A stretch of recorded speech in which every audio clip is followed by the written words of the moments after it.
Hello, is anybody here? You don't have to be afraid. I'm just here to talk with you. I am a seasoned paranormal investigator with a growing resume. I began investigating the paranormal when I was 16 years old, where I learned the tricks of the trade from a dear friend of mine. Since then, I've been a paranormal tour guide at the Ohio State Reformatory, have been on paranormal teams where I have investigated private homes, and have given presentations on real-life ghost busting. Now, I'm on a quest to explore all realms of the paranormal through expert interviews. I'm Sydney Miller, and this is Not Afraid. Tonight we sit down with Alicia Babcock, who is a victim of a haunting in her Ashland rental home. Alicia is a native of Ashland County, Ohio. She was featured on Paranormal Survivor in 2017, where she shared her story of her experience with the paranormal. Today, she's an investigator with Tri-C Ghost Hunters and a volunteer at the Ohio State Reformatory. Welcome to I'm Not Afraid of the Afterlife, a haunting in Ashland, Ohio. So, Alicia, welcome to the show. Before we get started, I did want to offer some background as to how we found you, because this was sort of one of those accidental interviews that we ran into. But for me, this is personal because of how close to home it is. I was watching Paranormal Survivor last weekend, which for the first time ever, I've never watched it before, but because our last episode, we talked to Carly Hall, and she was telling us a little bit about her demonic haunting, and I was looking for that episode, and I found yours instead. So it was an accident. And for my listeners who haven't seen Paranormal Survivor, it's broken up into 2 or 3 individuals. Each episode lets them talk about their personal experiences. And I think you were the middle interview, if I remember correctly, the second one in the episode. Second one, yeah. Yeah. And I was not really paying close attention. I sort of had it on in the background, but then I looked up at the screen and saw Ashland, Ohio, 2013. And that caught my attention because I went to school there and obviously I work there now. So I was very interested in your story, and I'm excited to have you here with us tonight to share with us your experience. No, I'm glad you reached out. I'm glad to be here. So, Alicia, tell us about your experience in as much detail as you that you're allowed to share. Well, really, what happened was it's a rental house. So I was moving out of another location here in Ashland, and I was looking at a couple of different houses, and I just kept kind of going in, and I had 2 kids, and it was kind of like, well, I need something big enough for everyone, but I didn't want anything too huge. Well, I narrowed it down to 2 houses that I really liked, and I don't know what it was exactly. I walked in, and it was bigger than I needed. It was about a 4-bedroom, and but it was beautiful. Like, there was all this the original old wood. There was built-in shelving near the fireplace, a beautiful fireplace. It was just a really awesome looking house, and it was a little bit more expensive than the other house that I was looking at. And it was like, yeah, it's bigger than I needed. It's more expensive than the other one, but something just told me I had to be there. So I rented it, and my kids and I moved in, and we didn't really notice anything when we first moved in. We were pretty busy. I had my 2 boys, and they were going to school, and I didn't notice too much. But after about a couple of weeks, I kept just hearing noises. Really is kind of what started things. It was like you'd hear walking in the hallways, or you'd hear a door shut, and it was kind of like, kept chalking it up to maybe one of the kids. Are you up when you shouldn't be? One was in middle school, one was in high school, so it was just kind of one of those, maybe they were up kind of thing. And then it started getting to where actually in between here, my now wife moved in with me, and her daughter moved in, as well as her cat had moved in with us. Well, we started hearing more rustling upstairs in the attic, and then it just kind of started being where we kept the attic light kept being on. And I kept reaming the kids over and over, like, stop going up there and leaving that light on. And they would all swear they didn't leave the light on. Well, you're just frustrated at this point. Like, you're being woken up at night, you're hearing them walking around, you're hearing doors, and the lights are being left on. And you know it's the kids. I mean, you're kind of like, come on, guys, like, go to bed on time, shut the lights off when you're done. And so it was just kind of one of those things where it just started getting a little more like, then they're swearing they didn't do it. And I'm divorced. So they went to their dad's on the weekends that he was able to take them. So it just so happened that there was a couple of times that I knew the light was off in the attic. I had turned it off. The kids were not home. And I went somewhere and came back home, and the attic light would be on as I pulled up. We had to park on the road. We didn't have a driveway parking. So I'd pull out in front of the house and look up, and the attic light would be on. And I knew nobody was in there, like we were gone. So that's where it kind of started getting more, okay, something's going on. Like, it's not just the kids. So it started out very innocently, really. I mean, and just kind of, and I had been interested in the paranormal, investigated since about 2009. So I was kind of intrigued a little bit, like, oh, maybe something's actually going on here. So I just kind of started looking into things a little bit more, but not really paying a ton of attention. And then it kind of started to escalate. As I was talking to the kids about things, I started finding out that my one son was hearing voices when no one was home. And it was almost like a mimicking. He would think that we were home. He would hear our voice. He'd hear us call him downstairs. He'd come down and nobody would be home. My older son was being kept up at night. Things were moving in his closet. He could sit and physically like watch things move around his room. It was keeping him up at night. He was started being scratched, and he was taking pictures, and him and his friends were kind of talking about it, but nobody was talking to each other so much. So after we finally started kind of all communicating about what was going on, it became more apparent that it was way bigger than what we had thought that it was. And we called in a team who is local to the area, and you'll see them on the episode of Paranormal Survivor. They came in and really kind of did an investigation for us that we weren't really part of. They did take us into my son's room and kind of used him a little bit as a trigger object, because when he was in there, things were crazy. Like, it was just way more amped up when he was there. So they did that investigation and then called us and came back again. So they actually came in and investigated twice, and they got some answers for us, but we didn't really ever get any resolution. We didn't get rid of anything. We had cleansed the house a couple of times. We were just kind of living with it. You don't think too much about it. We didn't move out until we actually found a house we had been looking to buy. So it wasn't like we moved out because it was so horrible and scary.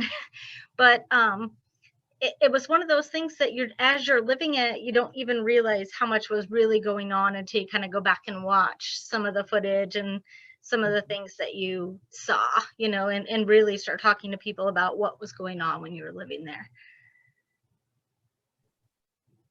Interesting. Very.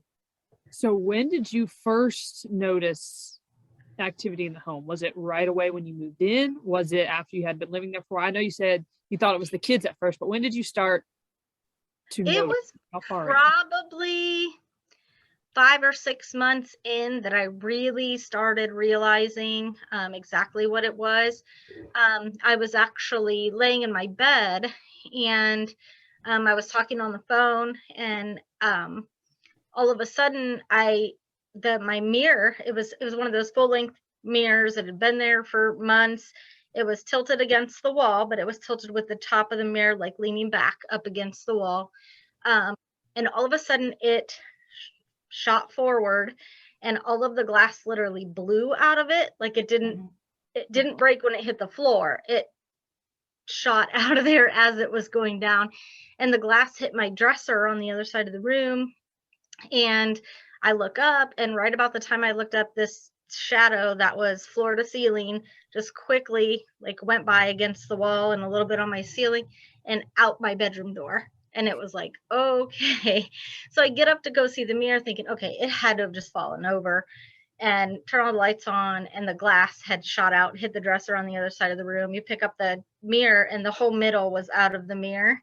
And there wasn't glass laying right underneath of it. It all had shot out. So that was one of the times I was like, okay, so this, I can't explain this. Like something big is happening. So I was watching an episode and it was talking about the mirror and that supposedly this demonic entity came from the mirror. Is that accurate? And if so, how did you know it was demonic? I mean, That's the thing. I don't really know. And honestly, going in, I don't know legality wise, like how it all works. I know you sign off when they do these episodes and things like that.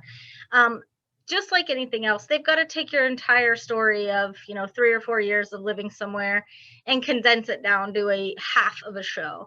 And then, of course, they can only take the statements of people who are able to sign off. Their parents are either there or they're over 18 and they can be there the day of the shoot. So some of it was changed a little bit. Timelines were changed a little bit, as well as we did not know that it was going to be entitled demonic. That was the thought of the investigators who came in. Because of a name that had been given very clearly on some of the EVPs that the ghost team had presented us with. The name was Hector, which we had never gotten previous to them being there. We didn't really get a name of any kind. So, and they kind of went through, they had a psychic there and they kind of went through and they had determined that it was demonic. I still don't know, to be honest. We didn't have any, there was the scratching and my son did have three scratches down his back. We had the actual photo of that they had, and with the timestamp and things like that from his iPhone. And but other than those kind of telltale things and a name that they had associated with a demonic entity that that they knew of, I wasn't necessarily even aware of what the name of our episode was going to be until it actually aired. And I was like, oh geez, like it just sounded so, I was like, oh my, like this is gonna. And again, like I said, when you watch it, a lot of the interviews that we did were much longer, much more in depth. They just kind of chopped them up and put them together in a way that pretty much told the story that they were looking to tell. So it's not that things didn't happen and that there wasn't crazy things going on, especially like I said, when you look back, and probably for a team who came in and got some of the crazy evidence that they were getting, it was a lot. It really was. But I still to this day cannot say to you personally that it was demonic. I do not know. I got some evidence of my own a couple of different times, but I just chose not to, since we had to live there, really interact any more than, I love to ghost hunt. I love to investigate. But when my kids are living there, it's another story. We just kind of lived amongst it, and we're respectful of space, and just kind of like, we'll leave you alone if you leave us alone, one of those kind of things, until we moved out of there. But like I said, the TV show kind of ran things together. Like a ton of crazy stuff happened all within a short period of time, and it was really, a lot happened, but it was over the course of 3 or 4 years that things kind of ramped up and got a little crazier. I gotcha. Oh, okay. That makes sense, because it's like what, 15-minute frame there that they aired it. And so I was, because I've never heard Hector, and I think there was another name that was given, who not whatever, for the demon. I never heard of that either. So yeah, see, that was all news to me too. I know the ghost team had presented that to us, and of course I didn't sit through his interview with the with the producers of the show. So I wasn't exactly sure which portions he talked about as opposed to what I was talking about. And then they also interviewed my oldest son who had been scratched. So I don't know what all he talked about. But I knew that they had to kind of condense it all to seem like it was a constant because the show is so short. But it gave me a whole new light on that show. I was a fan of the show. Prior to, I knew the show. I did not know we were even submitted for the show until we had been picked. Apparently the ghost team had been submitting a lot of their evidence to a number of these different shows, trying to get their name out there, I'm assuming. So there's another episode of Paranormal Survivor that does take place in Ashland as well. The lady's name, I think it's under Starcher. Her name is Evelyn Starcher. And her son and my son were friends, and we didn't even know that we had both brought in the same ghost team or that we had both been picked. So It was one of those things that when it was put out on social media, we're like, oh geez, so my son had stayed over at her house.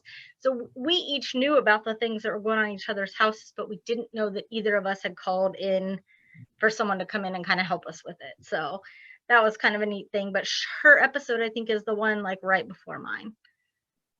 Interesting. Is there any sort of connection if your sons were going back and forth between the homes? No, they played baseball together. So all of this stuff had been going on prior to them going to each other's houses. Huh. So it was one of those things that once they had been to each other's home and they knew things were happening, it was like, oh, we have this at our house too, kind of thing. So neither of the kids had said anything to each other about it until after they had been to each other's homes and kind of realized that we were all dealing with kind of the same thing. And we didn't live anywhere near each other. She lived at an old farmhouse that she was renting, kind of out of the city.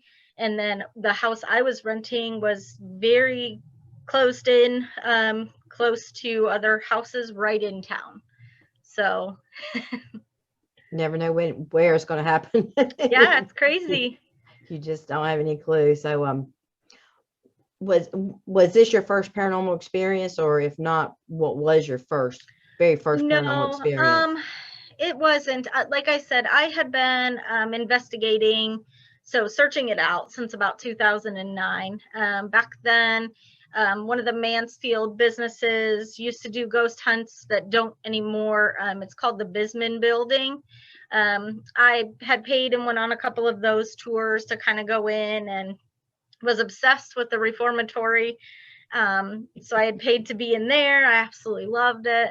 I went to all the places that are supposedly haunted, kind of like the urban legend type places since I was a kid. I mean, we went out to Gore Orphanage, and I grew up in Nova, so we didn't have anything better to do. It was a bunch of fields. So we went to every cemetery, I was that weird kid. I loved the tarot cards and the whole deal. So I used to have very vivid like dreams and things that were fairly creepy. And apparently the property that I lived on when I was in Nova, some kind of a doctor had lived there before.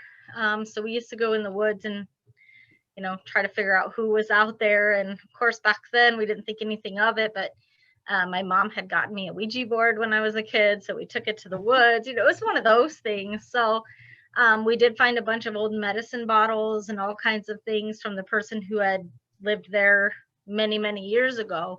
So no, I'd had some experiences in a number of other places, but not really in the place that I had lived. I never had to live in it. I always paid and kind of searched it out prior to that. Oh, gotcha. Understand.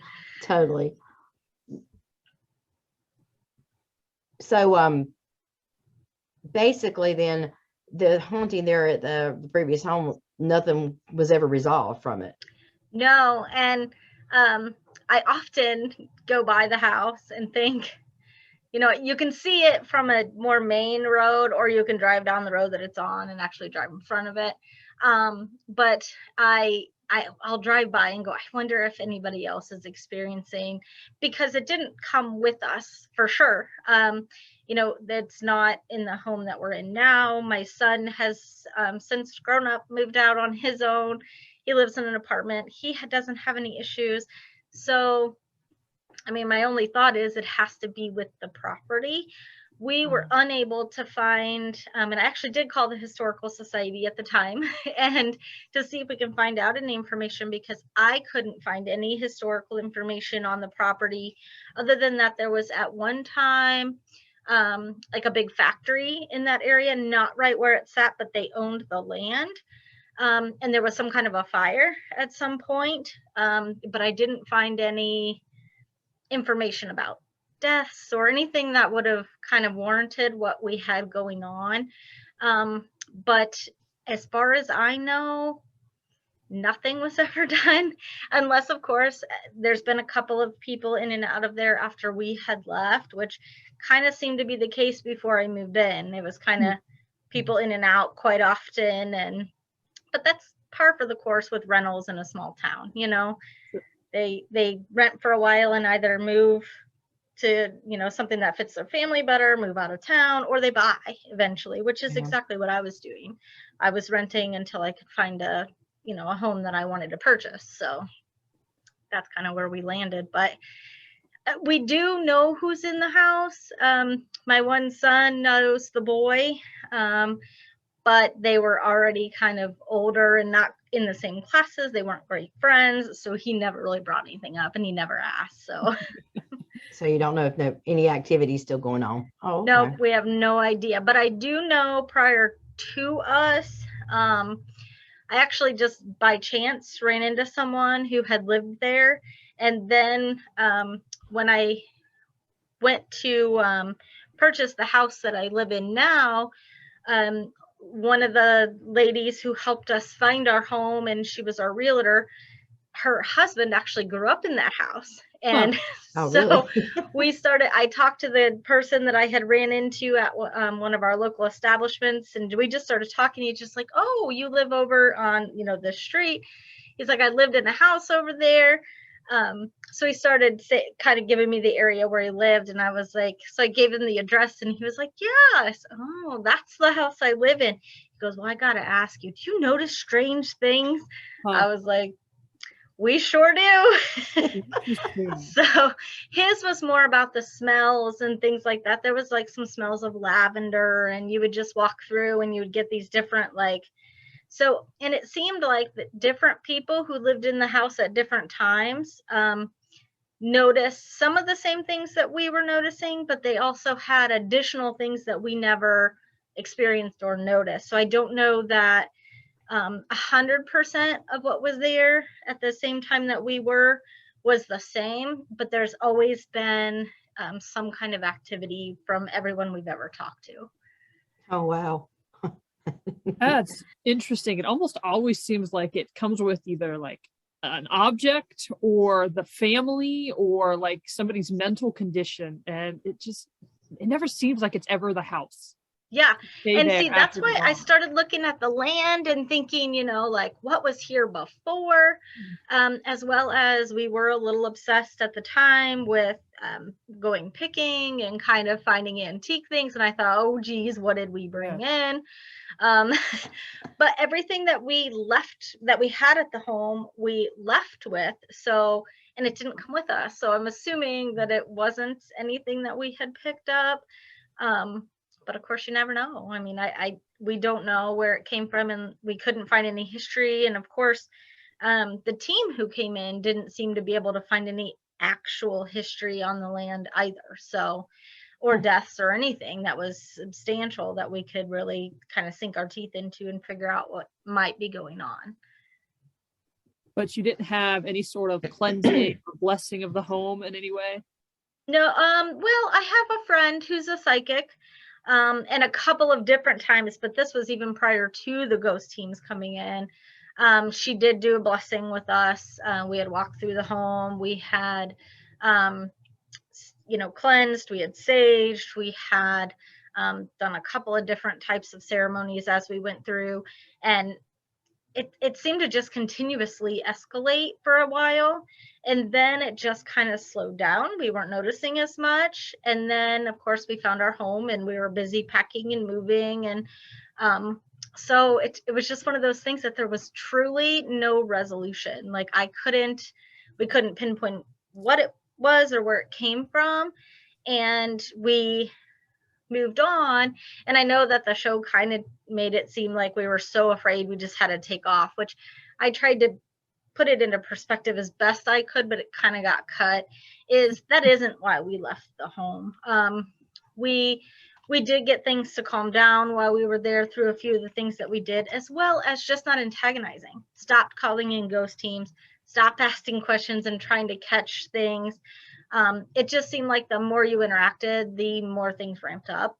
So once we kind of just accepted that it was there, did our cleansings, and just kind of moved on and didn't give it power, I guess, things did get better. And of course, we had been looking for a home the entire time. So it took us from 13, I think we moved in here in 17.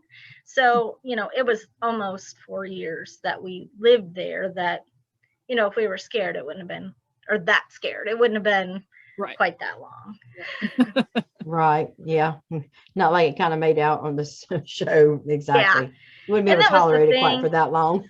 And that was the thing. I was a little nervous about how it was going to be presented, because we do live in a small town, and this gentleman rents this house out. The guy who owns the property, it is a rental home. I did not want people showing, and it's, if anyone knew me or knew my son who was on the show, I was then afraid it was going to cause problems with people showing up at this guy's rental property, or these people who are living there now's home, and that ghost teams will come out of the woodwork trying to get into the home and bothering the families. So I tried to be as respectful about it as I could when we went on TV.